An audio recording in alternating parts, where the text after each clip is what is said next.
Hello विद्यार्थी मित्रांनो, मी तुमचा एज्युकेटर अरविंद आणि तुमचं स्वागत आहे ग्लोबल ऑनलाईनमध्ये.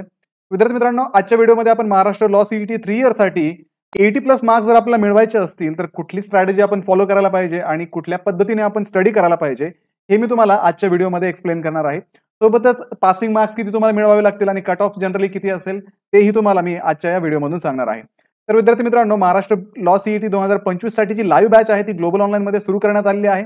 या बॅचमध्ये तुम्हाला संपूर्ण अभ्यासक्रमावरती डेली लाईव्ह क्लासेस प्रोव्हाइड केले जातात. डेली लाईव्ह क्लासेसच्या माध्यमातून एक्झाम पूर्वीच तुमचा संपूर्ण सिलेबस जो आहे तो कव्हर केला जातो. विद्यार्थी मित्रांनो, जर तुम्ही आजच्या दिवसापर्यंत जर कुठल्याही प्रकारचा कसलाही स्टडी लॉ सीईटीचा केला नसेल आणि तरीही तुम्हाला ही एक्झाम क्रॅक करायची असेल तरी मी तुम्हाला खात्री देतो की या बॅचमध्ये तुमचा संपूर्ण जो अभ्यासक्रम आहे तो ग्लोबल ऑनलाईनच्या या लाईव्ह क्लासेसच्या माध्यमातून आम्ही कव्हर करणार आहोत आणि तुम्हाला एक्झामच्या दृष्टीने रेडी करणार आहोत. सोबतच विद्यार्थी मित्रांनो, तुम्हाला या बॅचमध्ये संपूर्ण अभ्यासक्रमावरती आधारित व्हिडिओ लेक्चर्स, नोट्स, 50 पेक्षा अधिक मॉक टेस्ट, 2000 पेक्षा अधिक एमसीक्यू प्रोव्हाइड केले जातात, जेणेकरून तुमची तयारी एक्झामच्या दृष्टीने परिपूर्ण होऊ शकेल. तर ही बॅच जॉईन करण्यासाठी स्क्रीनवरती दिलेल्या नंबरवरती तुम्ही व्हॉट्सअप करू शकता. 24 मार्च म्हणजे सोमवारपासून आम्ही ही बॅच सुरू करत आहोत. या बॅचची फी फक्त 2000 आहे. तसेच बॅचला जॉईन करण्यासाठी तुम्ही प्ले स्टोअरवरती जाऊन तिथे पण ग्लोबल ऑनलाईनचं ऑफिशियल ॲप डाउनलोड करून त्यामध्ये सुद्धा तुम्ही हा कोर्स परचेस करू शकता. तर विद्यार्थी मित्रांनो, लवकरात लवकर बॅच जॉईन करा आणि आपलं जे स्वप्न आहे गव्हर्नमेंट कॉलेजला ऍडमिशन घेण्याचं ते स्वप्न पूर्ण करण्याच्या तयारीला लागा. तर विद्यार्थी मित्रांनो, कुठलीही एक्झाम जर आपल्याला पास करायची असेल, कुठल्याही एक्झाम मध्ये आपल्याला जर चांगले मार्क्स मिळवायचे असतील तर त्यासाठी आपण एक स्ट्रॅटेजी बिल्डअप करणं महत्त्वाचं आहे. तसेच त्या एक्झामचा जो पॅटर्न आहे, एक्झामचं ज्या मार्किंग स्कीम आहे ते आपल्याला माहिती असणं अत्यंत आवश्यक आहे. जर मित्रांनो आपण 3 इयर लॉ सीईटीच्या संदर्भात जर आपण पाहिलं तर इथे 3 इयर लॉ सीईटी मध्ये आपल्याला logical and analytical reasoning, legal aptitude and legal reasoning, सोबतच general knowledge and current affairs आणि इंग्लिश हे 4 विषय जे आहेत ते स्टडी करावे लागतात. तर 3 इयर लॉ सीईटी मध्ये legal aptitude and legal reasoning या विषयामध्ये 24 प्रश्न तुम्हाला विचारले जातात. त्याच्यानंतर general knowledge with current affairs या विषयामधून 32 प्रश्न, लॉजिकल अँड अनालिटिकल रिझनिंग मधून 24 प्रश्न आणि इंग्लिश सारख्या विषयामधून तुम्हाला 40 प्रश्न विचारले जातात. तर विद्यार्थी मित्रांनो, याच्यामध्ये जर आपण फोकस एरिया जर पाहिले जसं की लीगल ॲप्टिट्यूड असेल, इंग्लिश असेल, लॉजिकल अँड अनालिटिकल रिझनिंग असेल, कारण इंग्लिश जो सब्जेक्ट आहे त्याच्यामधून 40 मार्क्सचे 40 प्रश्न येतात आपल्याला. लीगल ॲप्टिट्यूड सारखा विषय जरी असला तरी या लीगल ॲप्टिट्यूड या विषयामधून स्कोरिंग करणं खूप सोपं आहे. सोबतच लॉजिकल अँड अनालिटिकल रिझनिंग जो आहे ट्रिक बेस्ड सब्जेक्ट आहे. इथे जर तुम्ही एमसीक्यू मॅक्झिमम सॉल्व्ह केले तर तुम्हाला हे प्रश्न सॉल्व्ह करायला परीक्षेमध्ये कुठल्याही प्रकारची अडचण येणार नाही. ग्लोबल ऑनलाईनमध्ये आम्ही या 4ही सब्जेक्टवरती एमसीक्यूची प्रॅक्टिस करून घेतो आणि लाईव्ह लेक्चरमध्ये कॉन्सेप्ट ज्या आहेत त्या समजून सांगण्याचा प्रयत्न करतो. हे क्लासेस जे आहेत इंटरॅक्टिव्ह स्वरूपाचे असतात, त्याच्यामुळे तुम्ही तुमच्या ज्या अडचणी आहेत त्या एज्युकेटरला क्लास चालू असताना सांगू शकता आणि त्यांच्याकडनं परत एक्सप्लेनेशन सुद्धा मिळवू शकता. तर विद्यार्थी मित्रांनो, आपण जर पुढे पाहिलं तर आपल्याला एक फोकस्ड स्टडी प्लॅन करण्याची गरज आहे. जसं की मी यापूर्वीच एक 45 डेचा स्टडी प्लॅन सुद्धा केलेला आहे, 50 डेचा सुद्धा स्टडी प्लॅन याच्यामध्ये केलेला आहे, 60 डेचा सुद्धा स्टडी प्लॅन. वेळोवेळी मी तुम्हाला असे वेगवेगळे स्टडी प्लॅन सांगितलेले आहेत. तर ते स्टडी प्लॅन तुम्ही लक्षात घेऊन तुम्ही तुमच्या पद्धतीने आता या महिनाभरासाठी एक तुमचा असा स्टडी प्लॅन तुम्ही बनवणं गरजेचं आहे. कारण तुमचा अभ्यास आतापर्यंत किती झालाय आणि तुम्हाला अभ्यास किती करायचा बाकी आहे त्याच्यानुसार ठरवा तुम्हाला कुठल्या पद्धतीने कुठल्या दिवशी कुठला स्टडी करायचा आहे. पण एवढं लक्षात ठेवा, मिनिमम आपल्याला एका सब्जेक्टला 1 ते 1.5 तास देणं कंपल्सरी आहे. तेवढा जर आपण वेळ दिला, तेवढ्या वेळामध्ये आपण मॅक्सिमम एमसीक्यू सॉल्व्ह केले तर आपल्याला ही परीक्षा अत्यंत सोपी जाईल. त्याच्यानंतर रेग्युलर रिव्हिजन करणं महत्त्वाचं आहे. माइलस्टोन्स तुम्ही सेट करा, म्हणजे या आठवड्यामध्ये मला एवढा स्टडी करायचा आहे आणि एवढा स्टडी झाल्यानंतर त्याची रिव्हिजन या दिवशी करायची. असं तुम्ही व्यवस्थित प्लॅनिंग जर केलं तर तुम्हाला हा सिलेबस कव्हर करणं खूप इझी होईल. तुम्ही काही बुक्स वापरू शकता, जे रिकमेंडेड बुक्स आहेत. मी बुक्सवरती पण 2 व्हिडिओ यापूर्वी बनवलेले आहेत, तर ते व्हिडिओ तुम्ही पाहू शकता. त्याच्यामधून काही महत्त्वाचे बुक्स रेफर करा, कारण बुक्समध्ये तुमचा थेरी पार्ट जो आहे तो कव्हर करण्यासाठी मदत होते.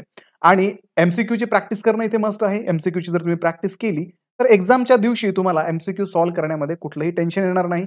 इझिली तुम्ही एमसीक्यू सॉल्व्ह करू शकता. तर ग्लोबल ऑनलाईनमध्ये आम्ही 2000 पेक्षा अधिक एमसीक्यूची पीडीएफ विद्यार्थी मित्रांना देतो, जेणेकरून ते त्यांच्या वेळेनुसार हा स्टडी एमसीक्यूचा करू शकतात आणि मॅक्सिमम प्रॅक्टिस या 2000 पेक्षा अधिक एमसीक्यू मधून विद्यार्थ्यांची होते आणि एक्झामसाठी ते रेडी होतात. त्यानंतर विद्यार्थी मित्रांनो, तुम्हाला फंडामेंटल्स इथे म्हणजे तुमचं जे बेसिक्स आहे ते सुद्धा इथे लक्षात घेणं महत्त्वाचं आहे. कारण लीगल कॉन्सेप्ट्स आपल्याला करायचे आहेत, फॅक्ट बेस्ड क्वेश्चन आपल्याला करायचे आहेत. जर बेसिक असेल तर आपल्याला हे क्वेश्चन्स सॉल्व्ह करण्यामध्ये कुठल्याही प्रकारची अडचण येत नाही.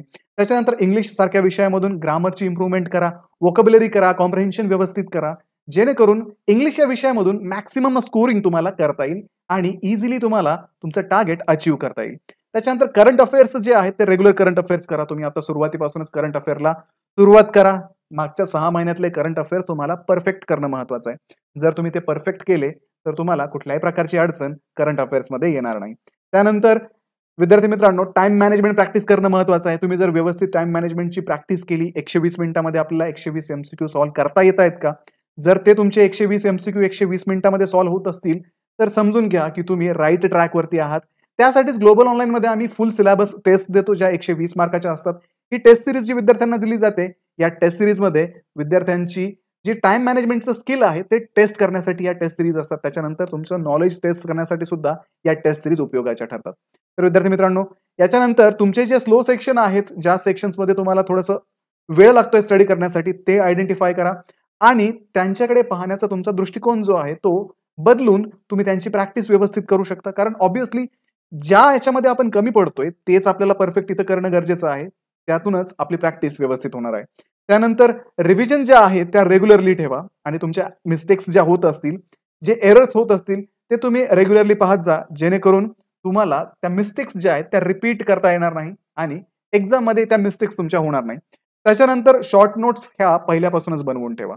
शॉर्ट नोट्स जर बनवल्या तुम्ही सुरुवातीपासून तर तुम्हाला एक्झामच्या अगोदर शेवटच्या दिवसांमध्ये सिलेबस कमीत कमी वेळेमध्ये रिवाइज करण्यासाठी त्या फायद्याच्या ठरतील. त्यानंतर मित्रांनो, लक्षात ठेवा आपल्याकडे 30 दिवसाच्या आसपास वेळ आहे, तर कायम स्वतःला मोटिवेटेड ठेवा. वेळ वाया घालवू नका. डेली रिव्हिजन्स ठेवा. मागचे जे टॉपिक आपण केलेत ते एकदा रिवाइज करत जा, म्हणजे ते टॉपिक जे आहेत ते लक्षात राहून जातात रिव्हिजनमुळे.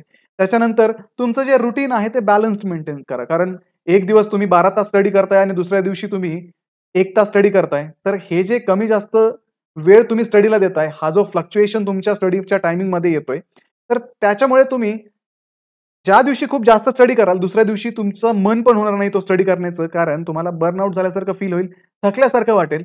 तर ते होऊ नये म्हणून एक रेग्युलर टायमिंग ठेवा आणि तेवढाच टायमिंग स्टडी करा, जेणेकरून तुमचा जो सिलेबस आहे तो तुमच्या ठरवलेल्या वेळेमध्ये पूर्ण होईल आणि तुम्हाला त्याच्यामध्ये थकवाही जाणवणार नाही. त्यामुळे विद्यार्थी मित्रांनो, या वेगवेगळ्या मेथड जर तुम्ही वापरल्या तर तुम्हाला तुमच्या एक्झाममध्ये 80+ मार्क्स मिळवण्यापासून कुणीही थांबवू शकणार नाही.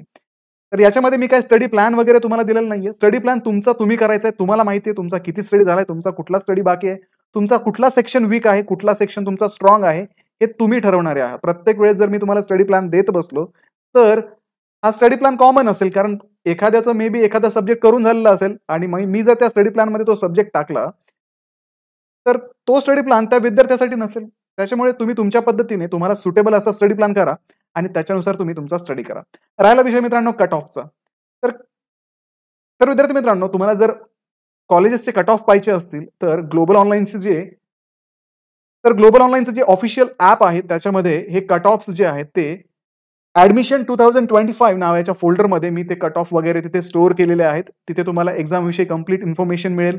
त्याच्यानंतर महाराष्ट्रातल्या कॉलेजेसची लिस्ट तिथे आहे. Government aided college, non aided college, ह्या सगळ्या लिस्ट मी त्याच्यामध्ये प्रोव्हाइड केलेल्या आहेत. तर जनरली एक सांगायचं झालं तर कट ऑफ जो आहे तुम्हाला कमीत कमी इथे गव्हर्नमेंट कॉलेजसाठी 80 मार्क मिळवणं, कमीत कमी पर्सेंटाईल मध्ये म्हणतोय 80 पर्सेंटाईल मिळवणं हे इथे कंपल्सरी आहे. त्याच्या खाली गव्हर्नमेंट कॉलेजचा विचार सोडून द्यायचा, त्याच्या खाली प्रायव्हेट कॉलेज तुम्हाला मिळतात. त्यानंतर टॉपच्या गव्हर्नमेंट कॉलेजमध्ये तुम्हाला जायचं असेल, पहिल्याच राऊंडमध्ये तुम्हाला ऍडमिशन पाहिजे असेल तर 90+ तुम्हाला मिळवणं कंपल्सरी आहे आणि त्यातल्या त्यात जर टॉपच्या 2-4 कॉलेजमध्ये तुम्हाला ऍडमिशन घ्यायचं असेल तर 99+ पर्सेंटाईलचं तुम्ही टार्गेट ठेवा, तरच ते शक्य होणार आहे. तर विद्यार्थी मित्रांनो, याच्यानंतर आपण जर पासिंग मार्क म्हटलं तर पासिंग मार्क इथे आपल्याला 1 मार्क पडला तरी याच्यामध्ये पासिंग असतं, याच्यामध्ये फेल वगैरे काही नसतं. फक्त हे मार्क्स जे असतात तर चांगले मार्क्स हे चांगल्या कॉलेजमध्ये ऍडमिशन मिळवून देतात.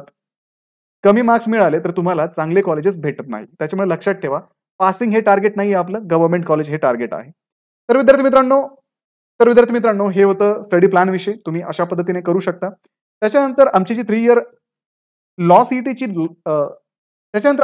लॉ सीईटीची लाईव्ह बॅच आहे ती आम्ही 24 मार्च 2025 पासून सुरू करत आहोत. या बॅचमध्ये तुम्हाला डेली लाईव्ह क्लासेस मिळणार आहेत. याच्या माध्यमातून तुमचा संपूर्ण सिलेबस इथे कव्हर केला जाणार आहे. व्हिडिओ लेक्चर्स सोबतच संपूर्ण अभ्यासक्रमाच्या नोट्स, 50 पेक्षा अधिक मॉक टेस्ट आणि 2000 पेक्षा अधिक MCQ सुद्धा तुम्हाला या बॅचमध्ये प्रोव्हाइड केले जाणार आहेत. तर विद्यार्थी मित्रांनो, ग्लोबल ऑनलाईन तुमची एक्झाम झाल्यानंतर सुद्धा तुमच्या सोबत राहणार आहे. तुमच्या ऍडमिशनसाठी तुम्हाला गाईड करण्याचं काम सुद्धा आम्ही ग्लोबल ऑनलाईन मध्ये करणार आहोत. तर लवकरात लवकर ही बॅच जॉईन करा. स्क्रीनवरती दिलेल्या नंबरवरती तुम्ही व्हॉट्सअप करा किंवा प्ले स्टोरवरती जाऊन तिथेही ग्लोबल ऑनलाईन ॲप डाउनलोड करून त्यामध्येही तुम्ही रजिस्टर करू शकता.